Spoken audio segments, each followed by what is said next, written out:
তোমার প্রভুর পক্ষ থেকে আদেশ এসেছে, নির্দেশ এসেছে। রব্বুল আলামিন যখন নির্দেশ করেছেন বান্দার উপর, সেই নির্দেশ ফরজ হয়ে যায়। কি হয়ে যায়? রব্বুল আলামিন নির্দেশ করেছেন তুমি গোলামি করবা তার, যিনি তোমাকে সৃষ্টি করেছেন। মুসলমান জবান খুলে বলেন, আমাদেরকে সৃষ্টি করেছেন কে? আসমান এবং জমিন সৃষ্টি করেছেন কে? রব্বুল আলামিন বলেন তোমরা তোমার রবের গোলামি করো। আমাদের রব আল্লাহ, এই জন্য আমরা মুসলমান। আমাদের রব আল্লাহ, আমরা স্বীকৃতি দিচ্ছি, এই জন্য আমরা ইমানদার। মুসলমান মনে রাখতে হবে, যদি ইমানদার হতে হয় এক নাম্বার তোমরা তোমাদের রবের উপর ঈমান আনতে হবে। আমানতু বিল্লাহ, এক নম্বরে তোমাকে তোমার রবের উপর ঈমান আনতে হবে। জবান খুলে বলেন আমাদের রবকে আল্লাহ। আমরা এক নম্বরে ঈমান বিশ্বাস স্থাপন করেছি আল্লাহর উপর। রব্বুল আলামিন নির্দেশ করেছেন ওয়া ক্বাদা রাব্বুকা আল্লা তা'বুদু ইল্লা ইয়্যা, তোমার পক্ষ থেকে, তোমার রবের পক্ষ থেকে নির্দেশ এসেছে তুমি তোমার রবের ইবাদত করবে। তুমি তোমার রবের হুকুম এসেছে নামাজ পড়বে, তোমার রবের হুকুম এসেছে রোজা রাখবে, তুমি তোমার রবের হুকুম এসেছে তোমাকে যাকাত দিতে হবে, তোমার রবের পক্ষ থেকে হুকুম এসেছে তোমাকে হজ করতে হবে।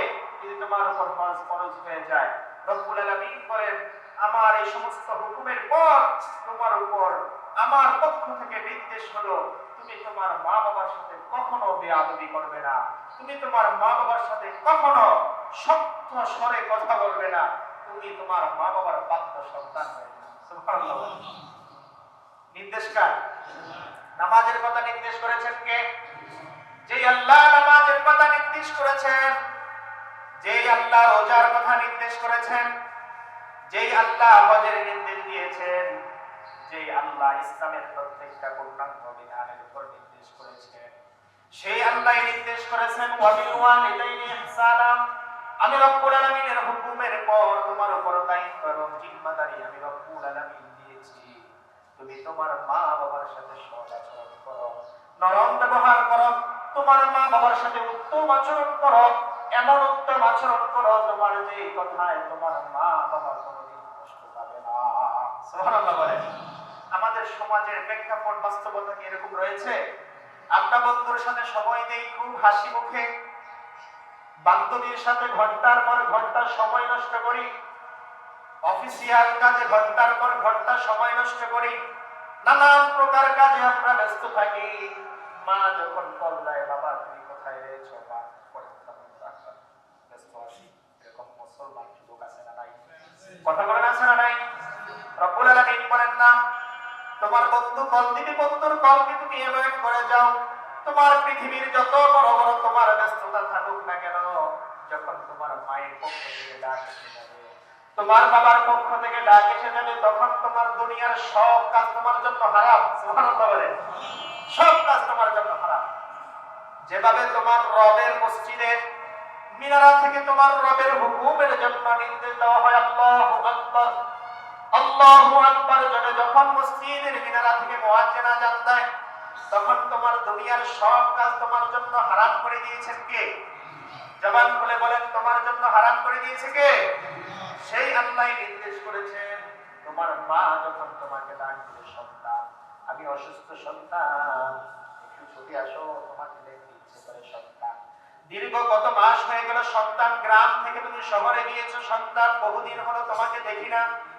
বলেন তো মুসলমান জবান খুলে, যদি কোনো বাধ্য সন্তান হয়, যদি কোনো ভদ্র সন্তান হয়, তাহলে সেই সন্তান কি মায়ের কথাকে আগে মূল্যায়ন করবে নাকি কাজকে বেশি প্রাধান্য দিবে? কথা বলেন। মায়ের কথার উপর তোমার কোনো কাজ হতে পারে না, এই নির্দেশ কার? আল্লাহ রাব্বুল আলামিন বলেন হে পৃথিবীর মানুষেরা, ওয়ালা তাকুল্লাহুমা ওয়ালা তানহারহুমা, ও মুসলমান তোমরা তোমাদের মা বাবার সাথে এমন ব্যবহার করো, এমন সুন্দর আচরণ করো যেন তোমার মা বাবা ও কিংবা আ এরকম শব্দ যেন কখনো উচ্চারণ না করে তোমার ব্যবহারে। সুবহানাল্লাহ বলেন। নির্দেশ কার পক্ষ থেকে? ইসলাম কত সুন্দর পূর্ণাঙ্গ জীবন ব্যবস্থা দিয়েছে। বলেন তো দেখি এরকম নির্দেশনা ইসলাম ব্যতীত পৃথিবীর কোন ধর্মে রয়েছে? আপনারা কথা বলেন না কেন?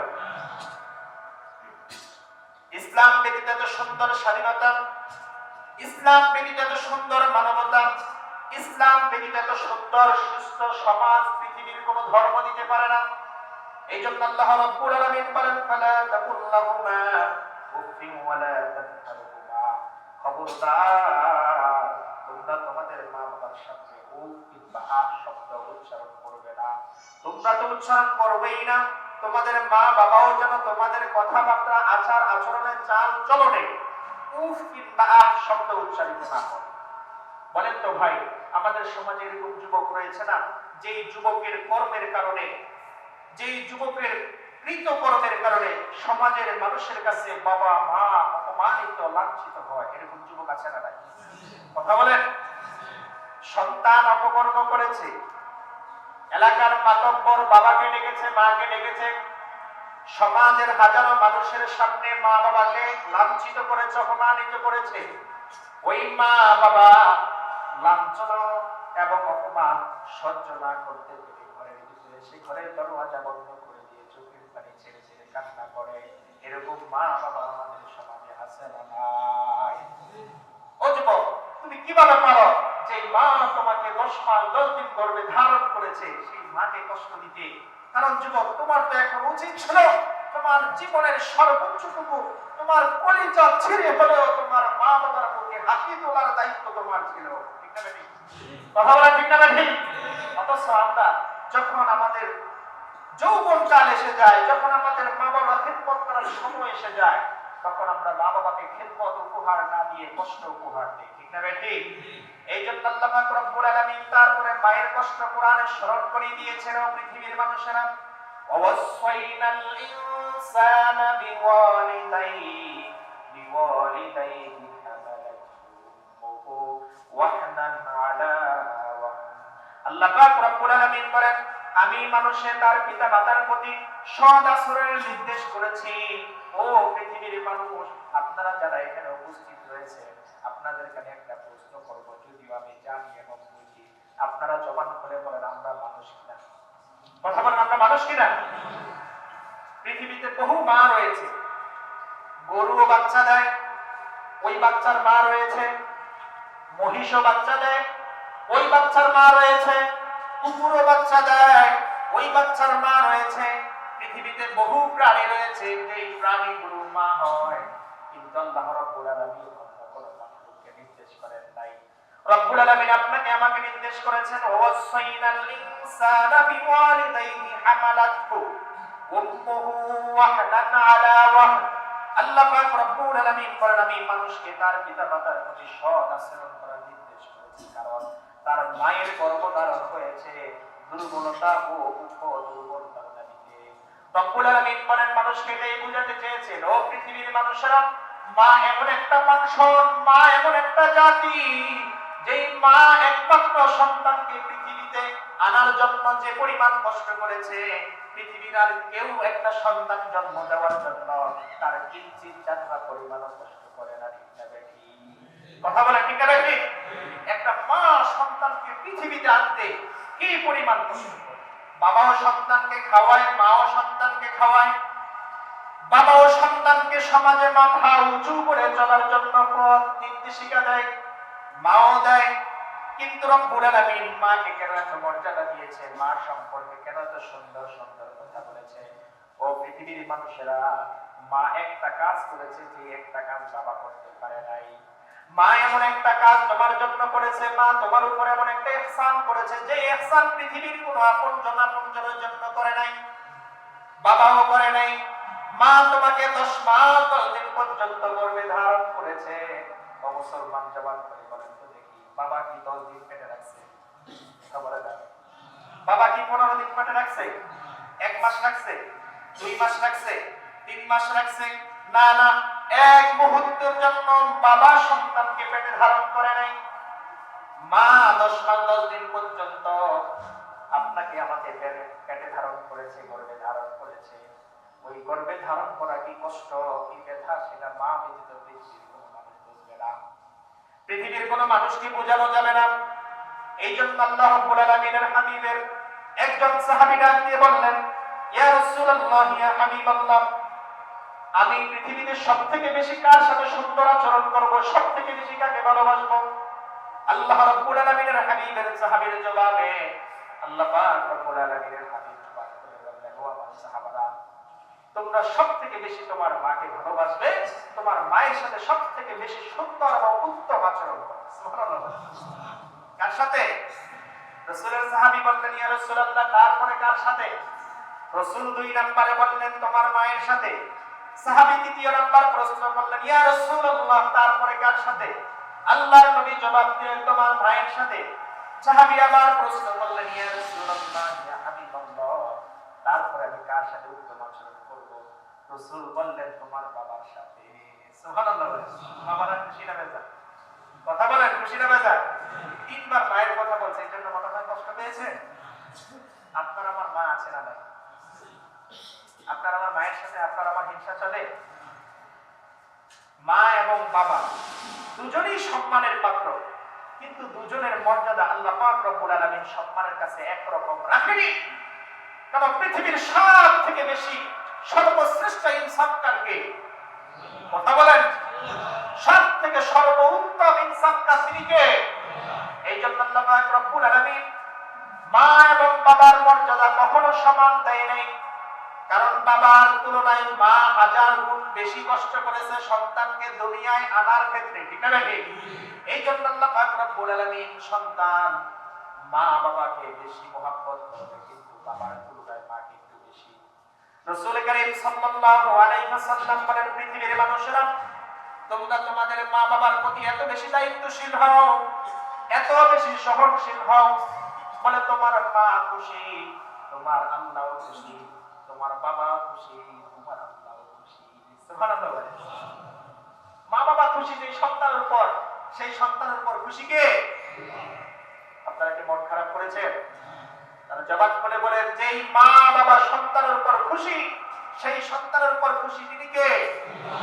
আর যেই সন্তানের উপর মা এবং বাবা কষ্ট, মন খারাপ, রাতের আঁধারে চোখ থেকে টপ করে সন্তানের আঘাতে মায়ের চোখ থেকে পানি পড়ে, যেই সন্তানের আঘাতে মা ঘরের দরওয়াজা বন্ধ করে কান্না করে, যেই সন্তানের কৃতকর্মের কারণে বাবা সমাজের মানুষের কাছে মাথা উঁচু করে চলতে পারে না, যেই সন্তানের চরিত্রের কারণে বাবা সমাজের মানুষের কাছে মাথা নিচু করে চলতে হয়, রব্বুল আলামিনের হাবিব বলেন, ওই সন্তানের উপর মা অসন্তুষ্ট, আল্লাহর কসম আমার আল্লাহও তার উপর অসন্তুষ্ট। এই জন্য মুসলমান নওজোয়ান তরুণ যুবক ভাইরা আমার, পৃথিবী থেকে যদি আপনি আপনার রবকে সন্তুষ্ট করে যেতে হয়, তাহলে আপনি আগে আপনার মাকে সন্তুষ্ট করেন। প্রস্তুত আছেন ইনশাআল্লাহ? কে কে প্রস্তুত আছেন? আল্লাহ কবুল করুন, আমিন বলেন। রব্বুল আলামিন বলেন, রব্বুল আলামিনের হাবিব বলেন, তোমরা যদি আল্লাহকে সন্তুষ্ট করতে হয়, তোমার মাকে সন্তুষ্ট করো। তোমরা যদি তোমার রবকে সন্তুষ্ট করতে হয়, তোমার বাবাকে সন্তুষ্ট করো। এইজন্য আমার যুবক ভাইরা, আমাদের যাদের উপর আমাদের মা বাবা কষ্ট নিয়ে আছে, আজকে কি আপনি আপনার মায়ের কাছে একটু মাপ চাইতে পারবেন? কে কে পারবেন? কে কে পারবেন? আল্লাহ তুমি কবুল করে নাও, আমিন বলেন। আপনি বলতে পারেন, আমি তো আমার বাবার কাছে, মায়ের কাছে মাত্র সন্তান, কিন্তু আমি তো অনেক বড় ডিগ্রি জানি, আমি তো অফিসের সর্বোচ্চ লেভেলের কর্মস্থলের একজন কর্মকর্তা, আমার সম্মান অনেক বেশি। পৃথিবীতে মানুষ 3 শ্রেণীর মানুষের কাছে সে কখনো সম্মানিত নয়। পৃথিবীতে মানুষ 3 প্রকার মানুষের কাছে কখনো বড় হয় না। 1 নাম্বার, পৃথিবীর কোন মানুষ তার মা এবং বাবার কাছে কখনো বড় হয় না, ঠিক না বেঠিক? আপনি যত বড় কর্মকর্তা হয়েছেন, যত বড় এমপি, মন্ত্রী, ডাক্তার, ইঞ্জিনিয়ার, যাহা কিছু হয়েছেন না কেন, আপনি আপনার মাকে মা বলেই ডাকতে হবে, ঠিক না বেঠিক? আপনি আপনার বাবাকে বাবা বলে ডাকতে হবে। আর ওই বাবার কাছে আপনি সেই ছোট্ট খোকামণি, ওই বাবার কাছে আপনি ছোট্ট খোকামণি। এই জন্য রব্বুল আলামিনের হাবিব বলেন, ও আমার উম্মত, তুমি কোনদিন তোমার মা বাবার কাছে বড় হবে না। কারণ মা বাবার কাছে সন্তান সারা জীবন সন্তানই থেকে যায়, ঠিক না বেঠিক? এই জন্য পৃথিবীর মানুষেরা, নওজোয়ান যুবক ভাইরা, আপনাদেরকে বলতেছি, বিবাহ শাদী করেছেন মাত্র 2-4 মাস, 5 মাস, 6 মাস, স্ত্রী সুন্দর, স্ত্রী ভালো, স্ত্রী পেয়েছেন আলহামদুলিল্লাহ। ওই স্ত্রীর ভালোবাসায় উজাড় হয়ে কখনো মা বাবাকে ভুলে যাবেন না, কখনো মা বাবাকে ভুলে যাবেন না। স্ত্রীর প্রেমে পড়ে কখনো মা বাবাকে ভুলে যাবেন না। সুন্দর স্ত্রী পেয়েছেন, কার দেওয়া নিয়ামত? কথা বলেন, কার নিয়ামত? এই নিয়ামত পেয়ে আপনি কখনো জালেম হয়ে যাবেন না। আপনি আপনার শ্বশুর বাড়ির কথা রাখতে গিয়ে মা বাবার থেকে নিজেকে বিচ্ছিন্ন করবেন না। প্রস্তুত আছেন তো ইনশাআল্লাহ? আমাদের সমাজে একটা বাস্তবতা, বহু যুবক মাত্র বিয়ে করেছে 2 মাস, 4 মাস, 6 মাস হয়েছে, বিয়ের পরে শ্বশুর বাড়ি গিয়ে ঘর জামাই হয়েছে। শাশুড়ি আদর করে একটু বেশি, মায়ের আদর পছন্দ হয় না, শাশুড়ির আদর খুব মজা লাগে। এরকম অবাগা কপাল পড়া যুবক আমাদের সমাজে আছে না নাই? কথা বলেন, আছে না নাই? আমরা তাদেরকে ধিক্কার জানাই। সবাই বলেন, আমরা তাদেরকে কি জানাই? ধিক্কার জানাই। যুবক ভাই, তোমার এখনো সময় রয়েছে, তুমি এখনো ফিরে আসো। তোমার সেই সময় আসার পূর্বে তুমি এখনো ফিরে আসো, তোমার রব তোমাকে ক্ষমা করে দিবে, যদি তোমার মা এবং বাবা তোমাকে ক্ষমা করে। এই জন্য রব্বুল আলামিনের হাবিব বলেন, পৃথিবীর জওয়ান যুবকরা, তোমরা বিয়ে করেছো, তোমার মা বাবাকে তোমরা ভুলে যেও না। তোমরা বিবাহ করে সন্তান স্ত্রীর মহব্বতে কখনো মা বাবাকে ভুলে যেও না। পয়গম্বর ইসমাঈল আলাইহিস সালাতু ওয়াস সালামের দিকে একটু তাকান। পয়গম্বর ইসমাঈল আলাইহিস সালাতু ওয়াস সালাম ছিলেন পৃথিবীর সর্বশ্রেষ্ঠতম নবীদের ভিতরে অন্যতম একজন নবী, যার নাম হলো ইব্রাহিম খলিলুল্লাহ, যিনি আল্লাহর খলিল, আল্লাহর বন্ধু। পয়গম্বর ইব্রাহিম আলাইহিস সালাতু ওয়াস সালাম, ইব্রাহিম খলিলুল্লাহ, তার সন্তান ইসমাঈলকে আল্লাহর হুকুমে বনবাসে রেখে গিয়েছেন। আল্লাহর হুকুম এসেছে তাদেরকে মক্কা পাহাড়ের চূড়ায় বিবি হাজেরা সহকারে রেখে সেই সিরিয়ার দিকে চলে গিয়েছেন। ও মুসলমান, সেখানে পয়গম্বর ইসমাঈল আলাইহিস সালাতু ওয়াস সালাম ধীরে ধীরে বড় হয়েছেন। মক্কায় তার আপনজন, প্রিয়জন, মক্কার মানুষগুলো তার আপন হয়ে গিয়েছে, পরিচিত হয়ে গিয়েছে। ওই বাবার সাথে তেমন একটা বাবার আদর, স্নেহ, আচার আচরণ তেমন কিছুই পাইলেন না। কিন্তু পয়গম্বর ইসমাঈলকে আল্লাহ রাব্বুল আলামিন নবী বানাইলেন।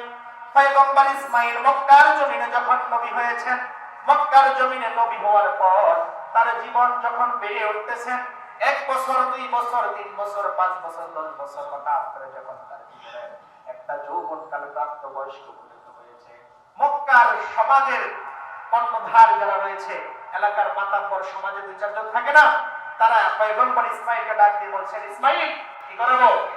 এই যুবক ভাইরা জামাত খুলে বলেন, কি করাবো? বিবাহ করাবো। মনে করেন আপনি আপনার গ্রামে মা বাবাকে রেখে দীর্ঘদিন শহরে অবস্থান করেছেন, গ্রামেও যাচ্ছেন না, কারণ গ্রামের পরিবেশ আপনার কাছে ভালো লাগে না। মা বাবার সেই ভাঙা মাটির ঘর আপনার কাছে আপনার ভালো লাগে না। আপনি শহরে চলে এসেছেন, আসার পরে শহরের সব মানুষ আপনার আপন হয়ে গিয়েছে, আপনার বিবাহের প্রাপ্ত সময় হয়েছে, সমাজের বন্ধু বান্ধব, ডাইনি বামে যারা রয়েছে তারা আপনাকে বিবাহ করাইছে। পয়গম্বর ইসমাঈলকেও মক্কার মানুষেরা বিবাহ করাইছে। বিবাহ করানোর পর পয়গম্বর ইসমাঈল আলাইহিস সালাতু ওয়াস সালাম বাবা ইব্রাহিমের কাছে চিঠি লিখেছেন। কি লিখেছেন? কথা বলেন, কি লিখেছেন? চিঠি লিখেছেন। বর্তমানে মোবাইল নাই, হ্যালো বাবা চলে আসো, অমুক জায়গায় অমুক তারিখে অমুক জায়গায় তোমার আজকের প্রোগ্রামের জন্য তোমাকে দাওয়াত করা হলো, কিন্তু এরকম আধুনিক কিছুই ছিল না। পয়গম্বর ইসমাঈল বাবার কাছে চিঠি লিখেছেন। চিঠির ভিতরে কি লিখেছেন জানেন?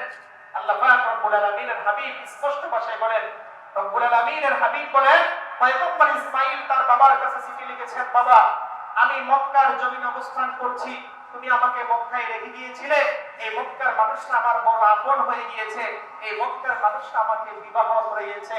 তবে বাবা আমি তোমার কাছে এতটুকু আবদার করব, বাবা তুমি যতদিন পর্যন্ত এসে তোমার পুত্রবধূকে না দেখবে, এই নারী কি তোমার পুত্রবধূ হওয়ার যোগ্য কিনা, ততদিন পর্যন্ত বাবা আমি ইসমাঈল আমি আমার স্ত্রীর চেহারা দেখবো। কি দেখবো না? চেহারা দেখবো না। তার সাথে সংসার করা তো পরের কথা, তার সাথে বাসর করা তো সেটা পরের কথা, তার সাথে ঘর করব সেটা তো বড় স্বপ্নের কথা, আমি তার চেহারাই দেখবো না। পয়গম্বর ইসমাঈল বিবাহ করেছেন, স্ত্রীকে ঘরে রেখে দাওয়াতের কাজে বের হয়ে যায়, মক্কার অলিতে গলিতে গিয়ে দাওয়াত দেয়, মানুষকে এক আল্লাহর দাওয়াত দেয়। স্ত্রীকে বলে যায়, স্ত্রী আমি আমার দাওয়াতি কাজে ব্যস্ত আছি। স্ত্রীর কাছ থেকে একটু মানে হিকমতের সাথে একটু এড়িয়ে চলে, কারণ ঘরে থাকতে হলে তো স্ত্রীর সাথে একই বিছানায় ঘুমাতে হবে, একই খাটে থাকতে হবে। এই জন্য হিকমতের সাথে রাস্তা অবলম্বন করেছে যে আমাকে দাওয়াতি কাজে বাহিরে থাকতে হয়, দিনে রাইতে সব সময় পয়গম্বর ইসমাঈল বাহিরে দাওয়াতের মেহনত করতেছে। এর মধ্যে পয়গম্বর ইব্রাহিম আলাইহিস সালাম সেই সিরিয়া ফিলিস্তিন থেকে পয়গম্বর ইব্রাহিম আলাইহিস সালাম মক্কায় এসেছেন। সুবহানাল্লাহ। পয়গম্বর ইসমাঈল আলাইহিস সালাম দাওয়াতের কাজে বের হয়ে গিয়েছে প্রত্যেক দিনের মতো রুটিন মোতাবেক। ইব্রাহিম আলাইহিস সালাম এসেছেন আয়েশা বাসায়, ইসমাঈলের বাসায় এসে ঘরের দরজায় নক করেছেন, সালাম দিয়েছেন, আসসালামু আলাইকুম, আসসালামু আলাইকা ইয়া উম্মি। ও ঘরের ভিতর কারা রয়েছে মা, তোমরা কেমন আছো? তোমাদের উপর আল্লাহর রহমত শান্তি বর্ষিত হোক। সুবহানাল্লাহ বলেন। আমরা ঘরে গেলে, আমরা যারা বাবারা রয়েছি, আমাদের সন্তানের বাড়িতে গেলে সালাম দেওয়া দরকার আছে না নাই? এই কথা বলেন, বাবারা বলেন, ছেলেরা বলবেন না, বাবারা বলেন। আমরা যখন আমাদের সন্তানের বাসায় যাব তখন সালাম দিব তো ইনশাআল্লাহ, নাকি সালাম পাওয়ার অপেক্ষায় থাকবো? রাসূলের সুন্নাত কি তাই? রাসূলের সুন্নাত হলো আগে সালাম দাও, তারপরে কথা বলো। ঘরে প্রবেশ করার পূর্বে সালাম দাও। ঘরের ভিতরে প্রত্যেকটা মানুষ সতর্ক হয়ে যাবে, সচেতন হয়ে যাবে। তারা যদি অন্য কোনো পরিবেশে থাকেও তাদের ভিতরে সতর্কতা এসে যাবে। ঠিক না ভাই? পয়গম্বর ইসমাঈল আলাইহিস সালাম দাওয়াতের কাজে বাহিরে গেলেন। তার বাবা পয়গম্বর ইব্রাহিম আসলেন, জিজ্ঞাসা করলেন, তোমাদের সংসারে জীবন কেমন চলছে? একটু ভালো না, মোটেও ভালো না। তোমাদের সংসারে সুখ শান্তি কেমন? একটু নাই। খুব শক্ত ভাষায় কথা বলতেছে। ইসমাঈল আলাইহিস সালামের আব্বা কিছু সময় অপেক্ষা করেছেন, ঘরের বাহিরেই ছিলেন। স্ত্রী একবারের জন্য বলে নাই পুত্রবধূ যে বাবা ঘরের ভিতরে আসেন। ইব্রাহিম আলাইহিস সালাম কিছু সময় অপেক্ষা করে চলে গেলেন এবং একটা চিঠি লিখে রেখে গিয়েছেন। বলে কি চিঠি লিখে রেখে গিয়েছেন? ওই চিঠির ভিতরে পয়গম্বর ইব্রাহিম লিখেছেন, বাবা তোমার ঘরে এসেছিলাম, তোমার বাড়িতে এসেছিলাম, দাওয়াত করেছে এসেছিলাম, তুমি সংবাদ পৌঁছে দিয়েছো এসেছিলাম, কিন্তু তোমার ঘরের যে পরিস্থিতি দেখেছি মোটেও ভালো না। ও সন্তান, তুমি যদি সুখে থাকতে চাও, ভালো থাকতে চাও, তুমি তোমার ঘরের চৌকাঠটা পরিবর্তন করো। পুরানো চৌকাঠ আর চলবে না, তোমার ঘরের চৌকাঠটা পরিবর্তন করো। কে বলেছেন? ইব্রাহিম বলেছেন। অন্য রওয়ায়াতের ভিতরে এসেছেন চিঠি লেখে নাই, স্ত্রীকে বলে গিয়েছে যে আমার সন্তান ইসমাঈল আসবে, তাকে বলবা যে ঘরের চৌকাঠটা যেন পরিবর্তন করে। ইসমাঈল আলাইহিস সালাম ঘরের পাশেই একটা পাথরের আড়ালে কিংবা ঘরের পিছনে আড়ালে নির্জনে চুপ করে রয়েছে যে তার বাবা এসেছে, তার বাবার সাথে তার স্ত্রী কেমন বিহেভ করে, কেমন কথা বলে একটু শুনবে। কিছুক্ষণ পর বাবা চলে গেল। বাবা চলে যাওয়ার পর পয়গম্বর ইসমাঈল আলাইহিস সালাম এসেছেন, স্ত্রীকে প্রশ্ন করলেন কে এসেছিল? বলে একজন বৃদ্ধ এসেছিল। বলে বৃদ্ধ কি বলে গিয়েছে? বলে দীর্ঘ সময় অপেক্ষা করেছে। বলে ওই বৃদ্ধকে কি তুমি ঘরে প্রবেশ করাও নাই? বলে না। বলে তার কি খেদমত করো নাই? বলে তাও করি নাই। তার কি মেহমানদারি করো নাই? বলে তাও করি নাই। বলে যাওয়ার সময় সে দুইটা কথা বলে গিয়েছে, একটা কথা মোটামুটি বুঝেছি আর একটা কথা বুঝি নাই। বলে কি বলে গিয়েছে? বলে এক নম্বরে বলে গিয়েছে যে আমি আবার আসবো দেখার জন্য, যে আমি আবার আসবো দেখার জন্য, কিন্তু ঘরের যে পুরানো চৌকাঠ রয়েছে এই চৌকাঠটা মোটেও ভালো নয়। আমার সন্তান ইসমাঈল যখন আসবে তাকে বলবা তার বাবার নির্দেশ এই ঘরের পুরানো চৌকাঠটা যেন সে পরিবর্তন করে। বলেন তো মুসলমান, স্ত্রী স্বামী যখন আসছে স্ত্রী অবাক করে, হাই হাই কিছুদিন আগে মাত্র ঘর করলাম, ঘরের চৌকাঠ নতুন, সব নতুন, কি বলে গেল মুরব্বী? ইসমাঈল আলাইহিস সালাম যখন স্ত্রীর জবান থেকে কথা শুনলেন, ইসমাঈল আলাইহিস সালাম স্ত্রীকে ডাক দিয়ে বলেন, ও স্ত্রী, কপাল পোড়া নারী, তুমি তোমার কপালটা নষ্ট করেছো, তোমার জীবনে সংসার হবে না, তোমার আর আমার ঘর করা হবে না। আমার বাবা নির্দেশ করেছে এই স্ত্রী ধারা সংসার হবে না, এই স্ত্রীকে তাড়াতাড়ি পরিবর্তন করো। আমার বাবাই পুনরায় আসবে, আমার বাবা এসে আমার ঘর দেখবে। 1 2 3 যাও, এবার তোমার বাপের বাড়ি। সুবহানাল্লাহ বলেন। বাবা নির্দেশ করেছেন যুবক ভাইরা, এই জন্য আপনি আপনার স্ত্রীকে খুশি করার জন্য বাপের বাড়ি ছেড়ে শ্বশুর বাড়ি যান। স্ত্রীর মুখে হাসি ফুটানোর জন্য মা বাবার খবর রাখেন না, মা বাবার ঘরে বাজার করার জন্য টাকা পাঠান না, মা বাবা ভালো আছে কি খারাপ আছে একটু খবর রাখেন না। ও নওজোয়ান যুবক যুবক ভাই আমার, আপনাকে রব্বুল আলামিনের হাবিব বলেন, ওয়ামা জান্নাতুকা ওয়া মা নারুকা। ও মুসলমান, তুমি তোমার মা এবং বাবার পায়ের নিচে তুমি তোমার জান্নাতটা তালাশ করে নাও। সুবহানাল্লাহ বলেন। আমরা যারা সন্তান রয়েছি, আমাদের জান্নাত কার পায়ের নিচে? কথা বলেন, কে বলেছেন?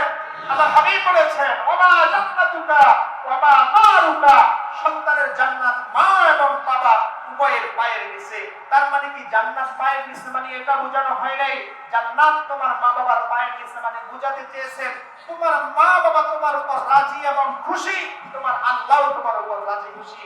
তোমার মা বাবা তোমার উপর রাজি এবং খুশি, তোমার আল্লাহ তোমার উপর রাজি খুশি হয়ে তোমাকে জান্নাত। তুমি হাজি হয়েছো, গাজী হয়েছো, নামাজি হয়েছো, তাবলীগ ওয়ালা হয়েছো, এক চিল্লা, তিন চিল্লা, পাঁচ চিল্লা, 10 বার 20 বার 50 বার হজে গিয়েছো, কিন্তু মা বাবার হক আদায় করলা না যুবক। তোমার এই হজ, তোমার এই নামাজ, তোমার তাবলীগ, তোমার তালিম, তোমার তরবিয়ত কোনো কিছু কাজে আসবে না। কে বলেছেন? আল্লাহর হাবিব বলেছেন এই জন্য তোমার নামাজ দিয়ে যদি তুমি জান্নাতে যেতে চাও, এক নম্বরে তোমার মা বাবাকে খুশি করতে হবে। তুমি তোমার নামাজ দিয়ে যদি তুমি জান্নাতে যেতে চাও, তুমি তোমার বাবাকে খুশি রাখতে হবে।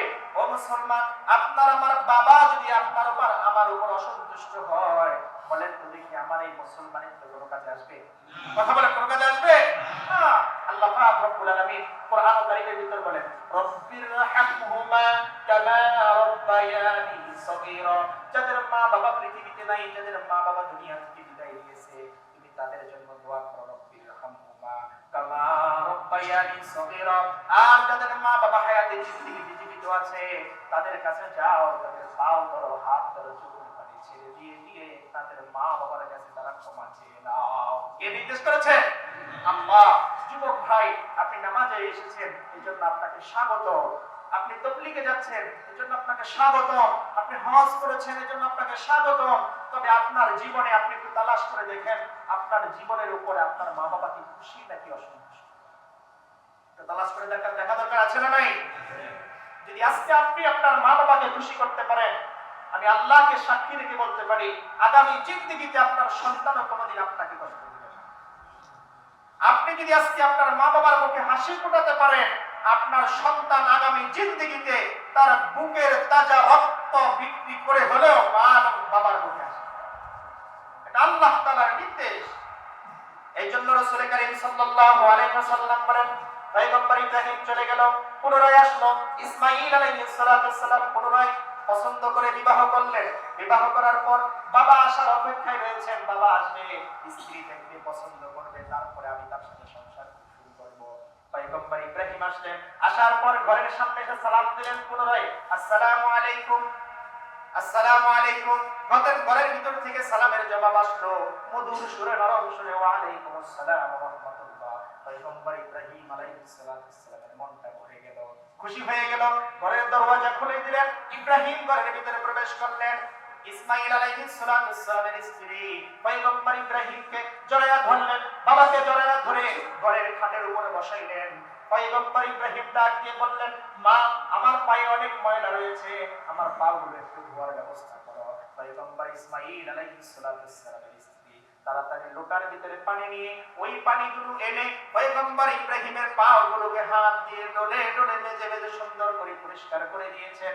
এবং পরিষ্কার করার পর ওই পায়ে যে অবশিষ্ট পানি ছিল, যেই পানিগুলো কোনো কাপড় কিংবা গামছা রুমাল দিয়ে মোছা জরুরত ছিল, পয়গম্বর ইব্রাহিমের ওই পায়ের পানিগুলো ইসমাঈলের স্ত্রী মাথার চুল দিয়ে সুন্দর করে মুছে দিয়েছে।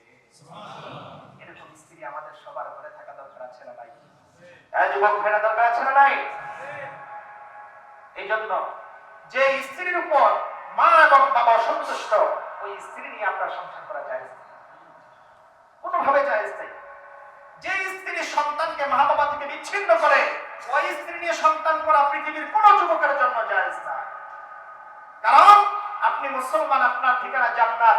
আপনাকে যদি জান্নাতে পৌঁছাতে হয়, তাহলে আপনার মা বাবার সন্তুষ্টি আপনার জন্য অপরিহার্য। আর যেই ঘরে অবাধ্য স্ত্রী থাকবে, যে স্ত্রী সন্তানকে মা বাবা থেকে বিচ্ছিন্ন করবে, সন্তানকে বাধ্য করবে মা বাবার হক নষ্ট করতে, সেই স্ত্রী কোনদিন আপনার আমার ঘরে থাকা এটা জায়েজ নাই, জায়েজ নাই। এটা আল্লাহ তাআলার হুকুম। অতএব পৃথিবীর মানুষেরা, প্রত্যেকটা যুবক, প্রত্যেকটা বিবাহিত যুবক যদি বাধ্য করে তুমি আমার সংসার করবা কি করবা না, সেটা তোমার আমার মা বাবার খেদমতের উপর ডিপেন্ড করবে। তুমি কতটুকু আমার সংসার করার মতো যোগ্য, আমার সংসার করার জন্য যোগ্য কি যোগ্য না সেটা বিবেচনা আমি তখন করতে পারবো তুমি তোমার শ্বশুর শাশুড়িকে কতটুকু তুমি খুশি রাখতে পারো। যদি প্রত্যেকটা নওজোয়ান সমাজের এভাবেই যদি নিজেকে এই পর্যায়ে নিয়ে দাঁড় করায় যে স্ত্রী তুমি আমার ঘরে ভাত পাইবা যদি আমার মা বাবা আমার উপর খুশি থাকে, তুমি আমার ঘরে সংসার করতে পারবা যদি আমার মা বাবা তোমার এবং আমার উপর খুশি থাকে, এরকম বাধ্য করে দিবে।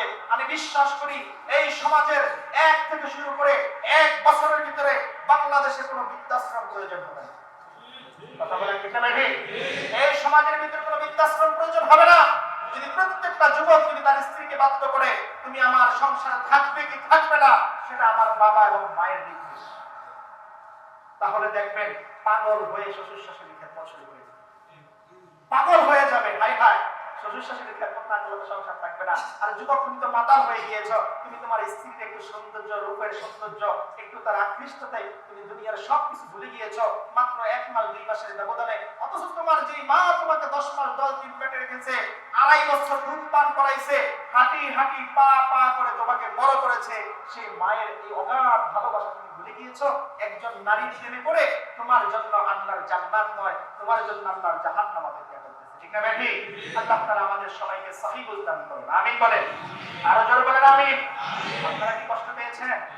ভাইরা আমার, আমাদেরকে পৃথিবীতে আল্লাহ তাআলা পাঠিয়েছেন কিন্তু মাধ্যম হয়েছেন মা এবং বাবা। মাধ্যমকে ওই মা বাবার জন্য দোয়া করা দরকার আছে না নাই? আমাদের কার কার মা আছে?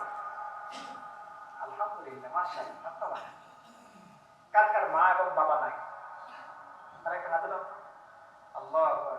আল্লাহ মা বাবাদেরকে জান্নাত দিয়ে দাও। আমিন বলেন। এই মা বাবার কবরে কি সুখে আছে না কি কষ্টে আছে আমরা কি খবর নিয়েছি? কেউ খবর নিতে পেরেছেন? রব্বুল আলামিনের হাবিব ওই মা বাবার কবরের সুখের ঠিকানা করার জন্য কিছু নির্দেশ দিয়েছেন আমাদেরকে, কিছু সবক দিয়েছেন। আমরা কি ওই নির্দেশ রাসূলের সুন্নাতের ওই সবকগুলো আমরা পালন করতে পারবো না ইনশাআল্লাহ?